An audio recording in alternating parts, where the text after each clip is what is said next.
bahwa ada salah seorang akademisi dari Harvard University, namanya Phil Caruso. Phil Caruso ini adalah Tillman Scholar, nggak perlu saya ceritakan lah apa itu, nggak mungkin ngerti juga. Jadi Phil Caruso ini mengatakan bahwa satu-satunya tonggak yang hari ini, jadi gini ceritanya, ini banyak yang mempertanyakan, kok saya tidak menemukan tulisan itu? Karena memang ini diterbitkan dalam sebuah jurnal terbatas dari Harvard University di Amerika. Nah, saya membacanya itu di Amerika. Jadi mungkin tidak dirilis ke sini karena memang di situ pada akhirnya ketika muncul wacana Islam Nusantara, Phil Caruso ini diserang. Karena menurut Phil Caruso salah satu kekuatan dari Nahdlatul Ulama itu adalah satu entitas organisasi Islam terbesar yang percaya bahwa Islam itu bukan alat untuk mengarabkan seluruh umat Islam di seluruh dunia. Ini NU yang percaya itu, makanya kemudian NU itu hidup dengan metamorfosisnya dan diaspora Islam dimanapun di seluruh dunia, dan hidup dengan kebudayaan dan kearifan lokalnya. Jadi kalau Islam di Uzbekistan, Bu, itu budayanya ya budaya Uzbek. Islam di Cina itu budaya yang dipakai adalah budaya kearifan lokal Cina, suku Hui, dan termasuk orang-orang Cina di daerah-daerah provinsi bagian barat Cina itu kebudayaannya kebudayaan Cina. Nah, kalau kita perhatikan dari bagaimana orang Islam ini kemudian menyebar dan kemudian menjaga budaya-budaya lokal itu supaya tidak keluar dari maqasidus syariah, ini sebenarnya pesannya Nabi. Kita tidak boleh percaya bahwa Islam ini adalah instrumennya Allah untuk mengarabkan manusia. Kita tidak boleh percaya itu. Islam ini bagi siapapun. Mau orang Islam di Brazil di pedalaman Amazon sana itu boleh memeluk Islam dengan berbagai situasi sosial circumstancesnya. Ini bahasa akademisnya. Dengan berbagai lingkungan sosialnya. Lalu kemudian Nabi menganjurkan kita supaya Islam ini menjadi agama yang bisa menjadi rahmat bagi seluruh umat manusia dan seluruh alam semesta sampai hari kiamat. Artinya apa? Kita tidak boleh terpaku kepada satu budaya saja. Tidak boleh. Yang kita maksud dengan Islam Nusantara itu adalah Islam dalam konteks budaya, bukan dalam konteks hukum-hukum fikih yang mengikat. Lalu kemudian ditanya, oke, kalau orang NU mau naik haji berarti jangan ke Mekah dan Madinah. Itu adalah hukum-hukum agama yang mengikat. Kita tetap ke sana, orang Syiah aja naik hajinya ke Mekah juga kok. Masa orang NU naik hajinya ke tempat lain? Enggak. Konsep yang dinamakan dengan Islam Nusantara ini yang nerangkan, yang orang Islam di Indonesia kok nggak ngerti-ngerti sih. Justru yang menerangkan ini orang Amerika, namanya Phil Caruso. Menurut Phil Caruso, salah satu kekuatan NU itu adalah bahwa dia bisa melebur ke dalam budaya apapun tanpa harus menjelek-jelekkan perbedaan di antara seluruh umat manusia di Indonesia. Ini kelebihannya NU. Ini menurut Phil Caruso, bukan kata saya. Dan kata Phil Caruso juga, NU tidak pernah punya riwayat memberontak dan melawan kepada negaranya sendiri. Coba, ini NU kata Phil Caruso. Makanya kemudian NU itu menjadi satu kekuatan tunggal di Indonesia yang kemudian ada sekoci-sekoci di sekitarnya, ada Muhammadiyah, ada Persis, ada Al-Irsyad. Al-Irsyad zaman dulu bukan yang sekarang. Al-Irsyad yang sekarang udah tercemar. Ini direkam kan, biar jadi perhatian lah, nggak apa-apa. Al-Irsyad zaman dulu isinya itu adalah para habaib yang tawaddu. Hari ini Al-Irsyad sudah tercemar dengan paham-paham ideologi transnasional yang mengajarkan orang untuk menjahiliahkan orang, membid'ahkan orang dan sebagainya. NU tidak pernah gelisah dengan keimanan orang, Bu. Kita tidak dididik untuk kemudian membenci orang yang berbeda. Kita tidak pernah dididik untuk menjadi seperti itu. Saya lahir di keluarga pesantren, saya lahir dari kalangan Nahdien hingga hari ini, saya tidak pernah diajari untuk membenci, mencaci maki, mencelakai, membinasakan orang lain yang berbeda. Tidak pernah. Nah, itu yang kemudian menjadi kandungan utama dari NU. Nah, kemudian NU ini menjadi tonggak yang sangat penting di negara ini. Kenapa? Nah, ini tinjauan secara empiris dari yang dilakukan oleh Phil Caruso dalam penelitiannya, karena berangkat dari penelitian terhadap Densus. Bapak Ibu sekalian, Phil Caruso mengatakan Densus telah berhasil mengatasi gerakan-gerakan radikal, ekstrim dan teror di Indonesia, tapi tidak bisa ditiru oleh negara lain. Nah, ini ditulis sampai sekarang masih ditulis oleh salah satu website namanya Middle East Institute, MEI. Ada itu, kalau mau di googling bisa baca.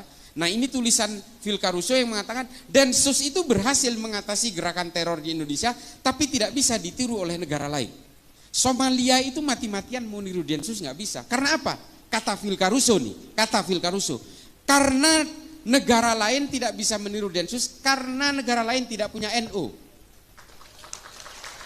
Baca, kalau saya disangkain ngecap, baca tulisan, googling aja Phil Caruso, PHILCARUSO, baca di situ, muncul paling awal di situ.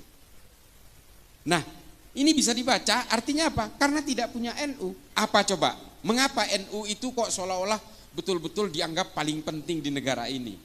Sok penting gitu? Enggak juga. Banser itu, saya kenapa nangis tadi waktu apel Banser, Bu?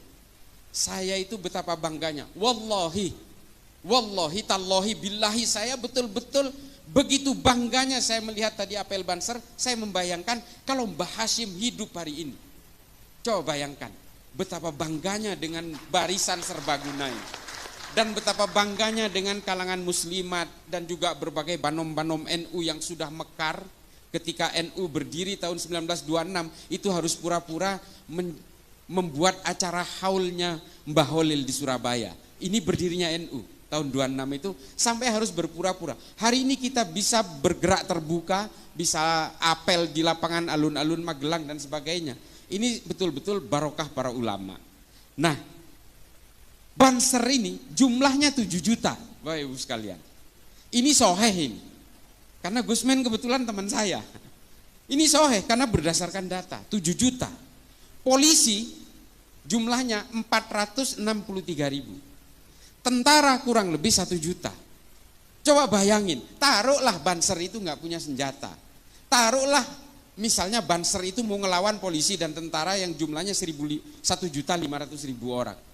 Karena tidak bersenjata, Banser itu taruhlah menang maju aja, ngegeruduk aja gitu. Taruhlah mati itu 3,5 jutanya, separuhnya. 3,5 juta Banser itu bisa menguasai negara ini atas nama Nahdlatul Ulama. Apakah Nahdlatul Ulama mau? Gak mau. Kita tidak diajari untuk berkhianat terhadap negara ini. Tidak diajari untuk itu. Kelompok lain sudah pernah melakukan pemberontakan, Bu.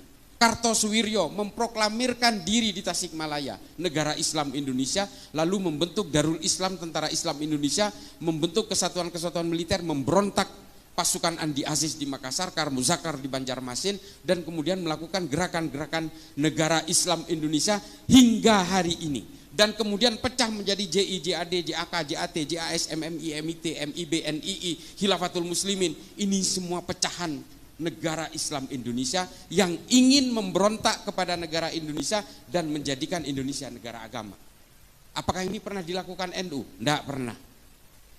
Padahal NU itu adalah organisasi terbesar. Bansernya aja 7 juta.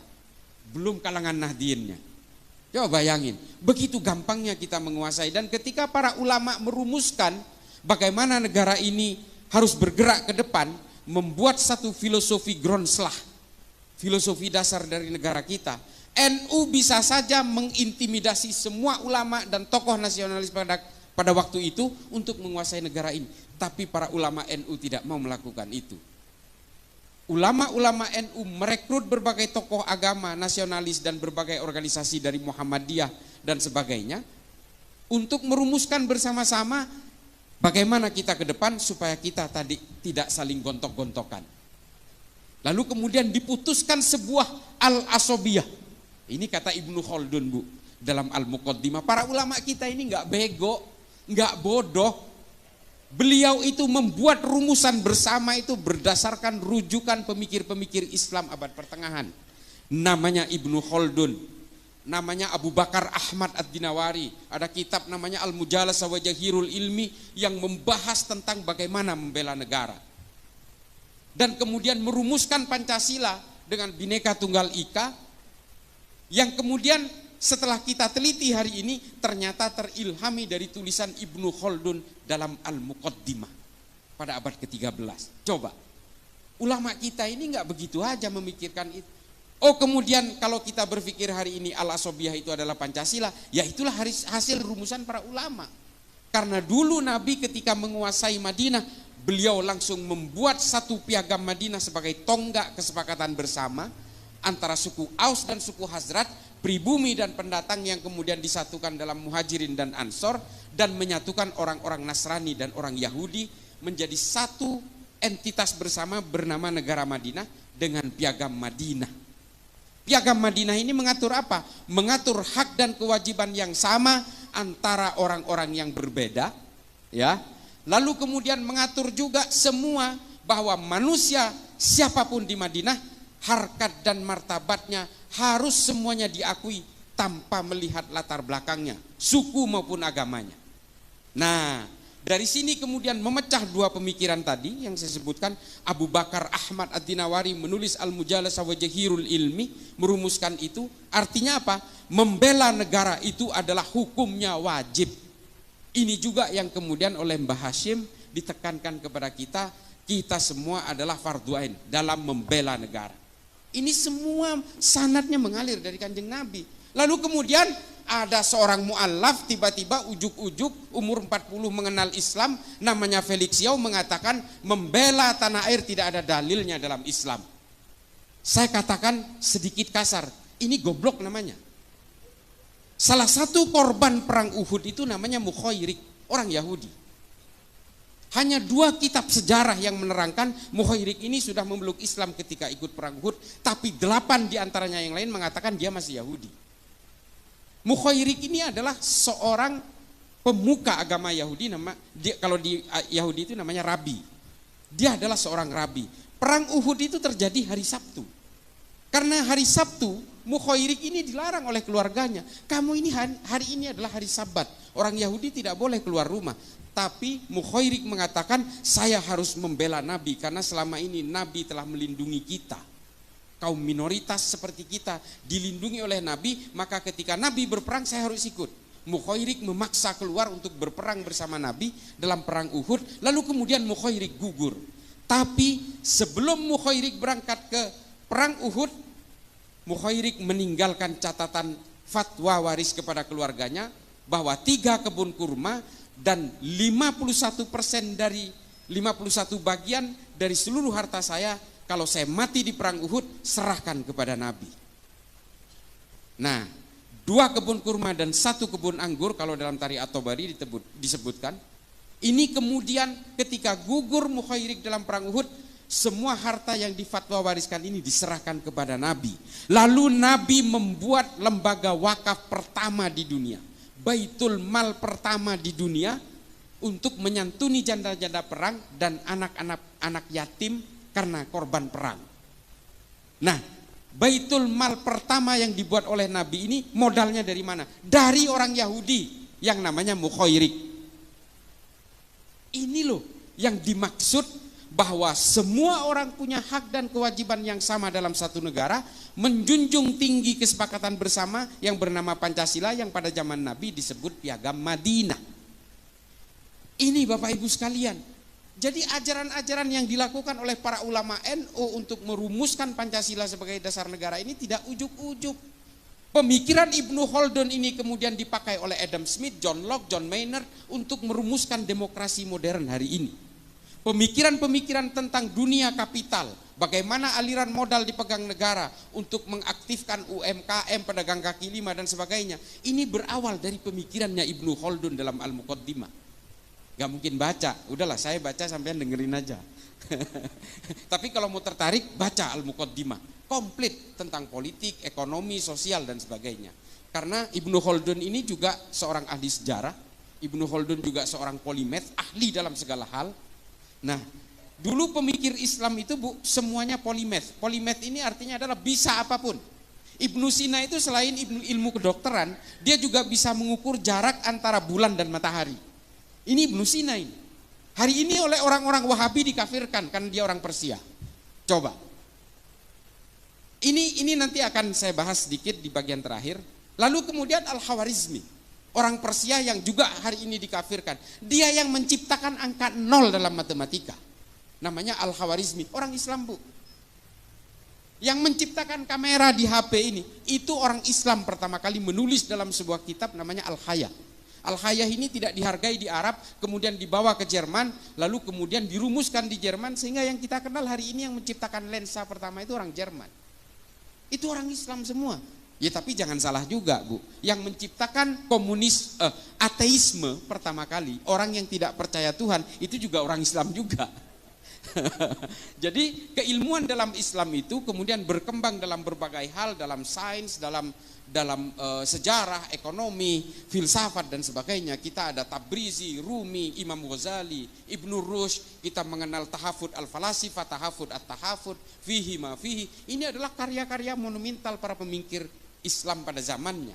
Tapi ada juga orang-orang Islam yang mengeluarkan pemikiran-pemikiran ateis. Abul A'la al-Ma'arri, Abu Bakar Razi, Al-Mukaffa. Ini semua adalah pemikir-pemikir awal yang kemudian pemikirannya dibawa ke Eropa, dirumuskan oleh Darwin, oleh Feuerbach, oleh Ernest Bloch, oleh Karl Marx dan sebagainya. Tapi kemudian 3 orang ini menjadi murtad. Mati dalam keadaan murtad. Yang 2 dipenggal, yang 1 mati karena sakit.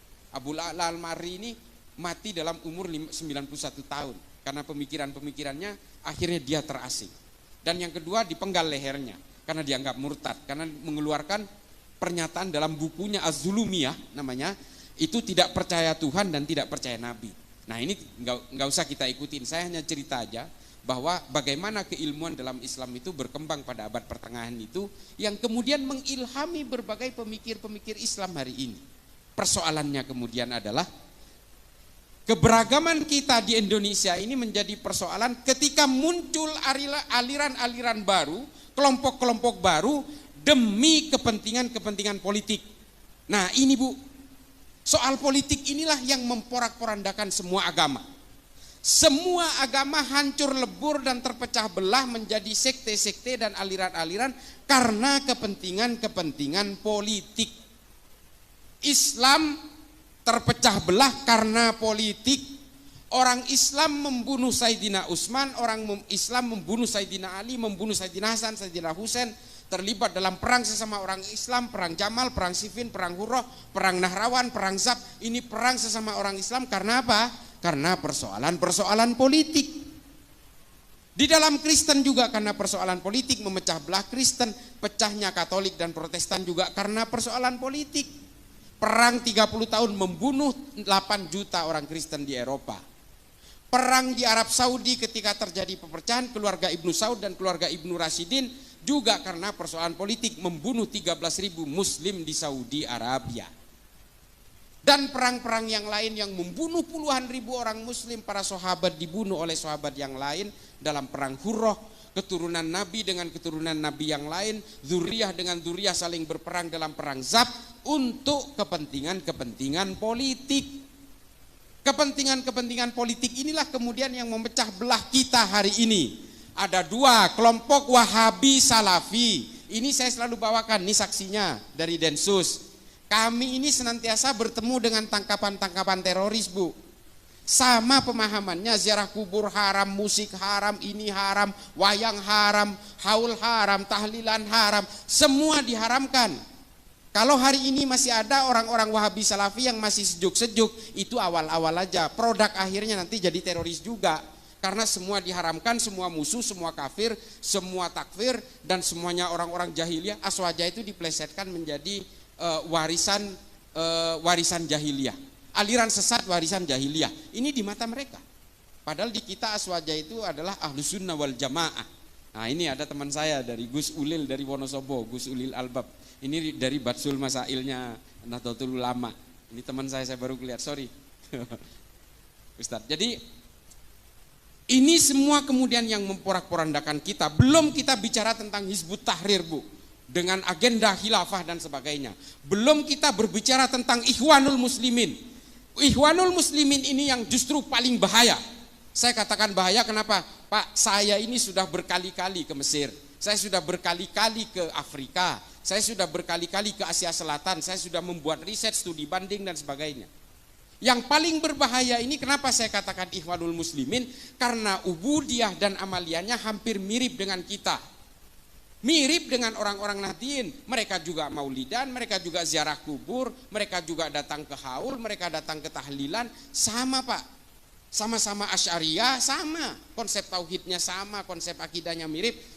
Apa yang kemudian membuat berbeda antara orang Ikhwanul Muslimin dan Nahdien? Cita-cita politiknya berbeda.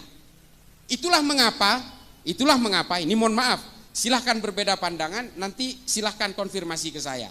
Mengapa saya selalu melawan fatwa-fatwa dari Ustadz Abdus Somad? Mengapa saya melawan itu? Karena satu, dia tetap mengglorifikasi khilafah. Yang dikutip adalah dari perkataan Imamul Hakim dalam Al-Mustadrak ala Sahihain. Saya udah baca juga kitabnya. Sama Pak, kita udah pelajari juga. Dan ini dihantarkan kepada orang-orang awam seolah-olah kita wajib bercita-cita menegakkan khilafah. Ini yang dijadikan kutipan adalah kitabnya Al-Mustadrak ala Sahihain. Saya udah baca juga. Mengapa saya katakan ini salah? Rujukan ini, Imamul Hakim menulis Al-Mustadrak ala Sahihain ini ketika dia sudah pikun. Makanya Az-Zahabi mengatakan ini tidak boleh dijadikan rujukan. Karena apa? Imamul Hakim terpengaruh oleh kekuatan-kekuatan politik pada zamannya. Gak boleh dijadikan rujukan. Lalu kemudian yang kedua yang saya lawan dari fatwanya UAS adalah dia menghalalkan dan menganggap jihad istishhadiyah kepada orang yang melakukan bom bunuh diri di Palestina. Bom bunuh diri ini tidak ada jihad-jihadnya Pak. Bunuh diri ya bunuh diri aja. Yang kedua, perang Palestina dan Israel bukan perang agama. Ini perang politik. Kalau ini perang agama, orang Islam di Arab sudah ikut berperang bersama-sama Pak. Enggak ada satupun. Bahkan Arab Saudi, Mesir, dan Turki bersahabat dengan Israel. Mengapa bisa begini? Karena ini perang politik. Dan perang di Israel itu terjadi ribuan tahun sejak zaman Islam belum ada. Sejak zaman Islam belum membentuk menjadi satu agama di Mekah. Masih dalam berbentuk harokah-harokah Islam itu, perang di Yerusalem itu sudah terjadi. Perang antara Titus Vespasian, Charlemagne, pasukan Templar, pasukan-pasukan dari Kekaisaran Bizantium, itu sudah berperang di Yerusalem. Ini tulisannya lengkap soal ini. Ada seorang Yahudi dan juga seorang Islam yang menulis tentang kehidupan perang di Baitul Maqdis ini. Namanya Simon Sibek Montefiore. Silakan baca. Artinya perang antara Palestina dan Israel ini bukan hanya terjadi hari ini, sudah terjadi berabad-abad yang lalu. Jauh sebelum Islam itu membentuk menjadi sebuah agama di Mekah. Ini loh, makanya saya selalu tantang semuanya ini. Orang-orang yang masih mengglorifikasi Ikhwanul Muslimin ini, udahlah nggak usah pura-pura lah. Kalau memang pengen khilafah, marilah kita berdiri tegas saja. Kalian anti Pancasila, ya sudah, keluar dari negara ini. Begitu saja, nggak usah berpura-pura, sama-sama melawan Wahabi. Oke. Di situ kita sepakat melawan gerakan Wahabi. UAS juga sering melawan gerakan Wahabi. Kita sepakat untuk itu. Tapi jangan giring bangsa ini kepada orang-orang yang terus membenci kepada orang yang berbeda. Di dalam salib ada jin kafirnya. Enggak usah lah. Enggak usah menghina sesembahan orang lain kata Allah. Ya kan? Di Quran kan jelas. Jangan menghina sesembahan orang lain karena orang lain akan menghina Tuhanmu tanpa ilmu pengetahuan. Jelas kok di Quran itu. Kenapa kita selalu menghina sesembahan orang lain? Enggak usah, tunjukkan Islam itu sebagai agama yang bisa menjadi rahmat bagi seluruh alam semesta. Supaya apa? Supaya orang-orang yang belum berislam ini tertarik kepada Islam karena kedamaiannya. Bukan karena bakar, bunuh, gantung. Bukan karena itunya. Kan miris Pak. Ada juga kelompok lain di dalam kita yang memecah belah kita hari ini. Kelompok FPI. Ini mohon maaf Pak. Kalau masalah kita itu suruh takdim kepada para habaib, jangan kalahin orang NU. Yang mengajari untuk supaya kita takdim dan hormat kepada pada dzurriyyah Nabi, itu justru ulama-ulama NU. Tapi hari ini kepatuhan kita kepada para habaib itu dimanfaatkan oleh oknum-oknum habaib untuk memecah belah NU. Coba, kacang lupa kulitnya kan. Ulama-ulama NU mengajari kita untuk hormat kepada para habaib. Tapi oknum-oknum sebagian habaib hari ini yang bergerak dalam berbagai harokah-harokah siasah dan punya agenda-agenda politik justru memanfaatkan kepatuhan kita kepada para habaib untuk memecah belah NU. Ini kan betul-betul miris. Ini mohon maaf, Habib. Ini yang kemudian membuat kita miris. Orang-orang yang hari ini ingin memecah belah NU, percayalah, mereka adalah orang-orang yang ingin menghancurkan Indonesia. Kita tegas saja di sini. Kelompok-kelompok Wahabi, kelompok-kelompok Hizbut Tahrir, dia mengusung gerakan-gerakan tegaknya khilafah. Kantor pusatnya di London, Pak, di Inggris. Coba bayangin, pernahkah kita curiga? Kok bisa loh gerakan-gerakan khilafah ini kantor pusatnya di London, coba. Ini yang biayai siapa? Ini operasinya siapa? Ikhwanul Muslimin juga di London, Pak. Dan satu lagi di Libanon, coba bayangin. Ini siapa yang gerakin? Operasinya siapa? Lalu dia datang ke Indonesia membawa gerakan-gerakan Hizbut Tahrir, gerakan-gerakan khilafah, tegaknya daulah dan sebagainya. Mengacak-acak kita, mengadu domba kita. Dan di Madura, Pak, di kampung saya hari ini, yang namanya NU, belum tentu NU, Pak. Bisa jadi NU aliran garis keras yang terpapar oleh FPI. Ini di Pamekasan contohnya, yang mempersekusi rumahnya Pak Mahfud MD, yang menyandra Kiai Ma'ruf Amin di mobilnya, itu adalah kelompok-kelompok ini. Sama, Pak, tahlilan juga, haul juga, maulidan juga, baca-baca rotib juga, sama. Nah, yang paling terakhir adalah, lalu bagaimana kita akan bersikap? Apakah kita tidak boleh berpolitik kalau ternyata politik itu hanya memecah belah umat? Boleh, Pak. Bapak Ibu sekalian, boleh berpolitik. Kata Imam Ghazali dalam Ihya Ulumuddin mengatakan Islam dan politik itu seperti saudara kembar. Islam diperlukan untuk mengawal ruang-ruang politik ini supaya tidak keluar dari jalur maqasidus syariah. Ini jelas. Boleh berpolitik, Pak, tapi gunakan ilmu pengetahuan. Nah, ini ilmu pengetahuan ini yang harus menjadi landasan kita hari ini, bahwa kita boleh berpolitik karena ilmu pengetahuan dan gunakan ilmu pengetahuan itu dalam berpolitik. Ini jelas. Makanya saya bukan karena sesama Madura, Pak, saya senang sekali dengan Pak Mahfud MD. Pak Mahfud MD ini legislatif sudah, yudikatif sudah, sekarang ada di eksekutif. Padahal dia ini, Pak, hanya menggunakan ilmu pengetahuannya aja. Dan dia menggunakan ilmu pengetahuan itu dalam ruang-ruang politik. Kalau ingin dimusuhi Pak Mahfud MD, gampang, Pak, gampang. Coba aja dia sogok, Pak. Dimusuhi seumur hidup. Demi Allah, ini banyak cerita soal itu karena saya dekat dengan beliau. Wallahi, banyak orang yang mau nyogok beliau, Pak, terutama ketika kasus-kasus terakhir-terakhir ini, supaya dia diam jangan bersuara. Dimusuhi semua itu yang berusaha nyogok itu. Mulai dari polisi, tentara, semua dimusuhi. Karena menurut dia ini orang nggak amanah. Kalau dia udah pejabat negara tapi dia mau nyogok saya, berarti ini nggak amanah. Dimusuhin, Pak. Ini Pak Mahfud. Nah, banyak tokoh-tokoh dalam Islam yang berpolitik karena ilmu pengetahuan. Ada Muhammad As'ad, ada Muhammad Iqbal, ada Harun al-Rasyid. Ini semua adalah orang-orang yang kemudian menjadi pemimpin, menjadi pejabat negara, tapi menggunakan ilmu pengetahuannya. Ada Fazlur Rahman dan sebagainya. Hari ini apa yang terjadi? Kita meninggalkan ilmu pengetahuan dari dalam dunia politik kita. Yang terjadi adalah apa? Ambisi-ambisi kekuasaan. Sehingga apa? Ketika ambisi kekuasaan ini dipaksakan untuk hidup dalam negara itu atas nama agama, yang terjadi adalah apa? Upaya membuat gerakan-gerakan revolusioner. Karena apa? Kita terilhami oleh para pemikir-pemikir politik dalam Islam seperti Muhammad Qutb, Said Qutb dan sebagainya. Hasan al-Banna, ini yang kita ilhami hari ini. Sehingga apa yang kita lahirkan hari ini? Abu Bakar Ba'asyir, Oman Abdurrahman, Abu Bakar al-Baghdadi, Osama bin Laden, ini Aiman al-Zawahiri. Ini yang kita lahirkan hari ini. Kita tidak lagi melahirkan Ibnu Sina, Al-Farabi, Al-Kindi, Al-Khawarizmi, Tabrizi, Rumi, Imam Ghazali. Kita tidak lagi Ibnu Khaldun. Kita tidak lagi melahirkan mereka-mereka ini semua. Yang kita lahirkan adalah orang-orang yang mengglorifikasi kekerasan, pembunuhan, perang dan sebagainya. Upaya-upaya revolusi gerakan-gerakan toliah. Nah, ini kan miris, Pak.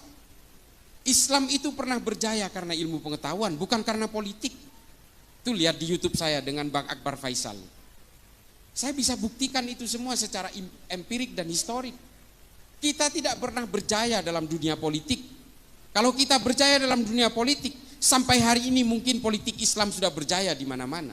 Tidak, Pak. Di Granada tumbang abad ke-14. Kekhalifahan Turki Utsmani tumbang 1924. Dan akhirnya yang terjadi apa hari ini? Monarki-monarki di negara Arab yang masih mengatasnamakan Islam. Padahal semua itu adalah untuk kejayaan keluarganya mereka. Kejayaan dinasti-dinasti. Ini bukan politik Islam, ini politik keluarga aja. Seperti Ibnu Saud di Qatar, Kuwait, ini kan keluarga semua. Nah, ini kan mulkan-mulkan yang sebenarnya hanya mengatasnamakan Islam, tapi sebenarnya nggak Islami juga. Orang-orang dari kerajaan-kerajaan Kuwait, Qatar dan sebagainya, kalau ke Eropa, mereka pakai bikini juga, Pak. Bu, mereka pakai bikini juga, ya artinya mengumbar aurat juga. Sama, karena mereka memang tidak Islami. Ini adalah kekuasaan-kekuasaan politik. Makanya Islam ini hanya bisa dijayakan sama seperti ketika Baitul Hikmah di Baghdad, ketika Baghdad menjadi epicentrum peradaban dunia.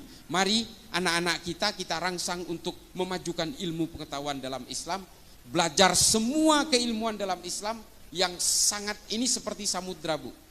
Saya ini sampai sekarang Bapak Ibu sekalian, saya itu baca buku itu 1000 halaman per bulan. Ini ada ajudan saya ini. Saya itu di mobil, di rumah, di kantor kadang-kadang, di pesawat, saya selalu baca buku. Karena saya meyakini dengan membaca buku, saya bisa menularkan kepada generasi-generasi berikutnya. Islam ini kalau menjauh dari ilmu pengetahuan dan hanya mendekat kepada kekuasaan-kekuasaan politik, pada akhirnya Islam ini tidak akan menarik. Yang membuat orang menarik itu adalah ilmu pengetahuan. Orang cinta kepada Islam karena Ibnu Sina banyak. Pemikiran Ibnu Sina dalam ilmu anatomi tubuh dipakai sampai sekarang. Angka 0 dalam matematika yang dikeluarkan Al-Khwarizmi dipakai sampai sekarang. Coba, ilmu-ilmu aljabar dan sebagainya. Pemikiran-pemikiran Ibnu Sina tentang astronomi, tentang astrologi dan sebagainya, ini dipakai sampai sekarang. Ilmu tentang biologi, tumbuh-tumbuhan, ini ditulis dalam kitab An-Nabat oleh Abu Bakar Ahmad Ad-Dinawari. Sampai sekarang dipakai tentang ordo klasifikasi tumbuh-tumbuhan. Ini dari Islam semua, Bu, Bapak Ibu sekalian. Makanya kembalikan kejayaan Islam ini lewat ilmu pengetahuan. Kalau dengan politik kita hanya bermimpi tentang perang, bagaimana melakukan proses negosiasi politik di tingkat elit, bagaimana berbagi konsesi kekuasaan dan sebagainya. Enggak jauh-jauh dari situ. Dan ketika satu negara itu dikuasai oleh kelompok Islam, percayalah nanti akan berperang dengan sesama kelompok Islam. Di Afghanistan sudah terjadi, Bu. Taliban menguasai atas nama Islam, tapi kemudian muncul musuh dari aliansi utara, muncul musuh dari ISIS Khorasan. Karena selalu begitu, Bu. Kekuasaan yang mengatasnamakan agama pada akhirnya terjebak dalam firqoh-firqoh yang berbeda-beda, kelompok-kelompok yang berbeda. Karena apa? Dari tafsir-tafsirnya di Islam itu sudah berbeda-beda. Dari mazhab sudah berbeda-beda, dari manhaj sudah berbeda-beda. Makanya ketika kelompok Islam itu menguasai satu panggung politik, biasanya perpecahan terjadi. Yang satu ingin begini, yang satu ingin begitu. Pada akhirnya apa? Yang satu semua ingin diakomodasi, perang satu sama lain sesama Islam. Ini sudah terjadi. Sunni dan Syiah itu pecah karena persoalan politik. 1400 tahun belum selesai permusuhannya sampai hari ini. Nah, jadi Bapak Ibu sekalian, kalau ingin memajukan Islam, rangsang anak-anak kita, cucu-cucu kita untuk belajar tentang ilmu pengetahuan, tentang basis-basis era digital segala macam. Algoritma digital, algoritma berbagai pemikiran-pemikiran yang bersifat lebih ke depan, visioner ke depan. Ini berikan kepada anak-anak kita. Demikian, mudah-mudahan nanti bisa ada tanya jawab. Ini mudah-mudahan bisa menjadi manfaat bagi saya pribadi yang fakir ilmu ini dan juga bisa bermanfaat bagi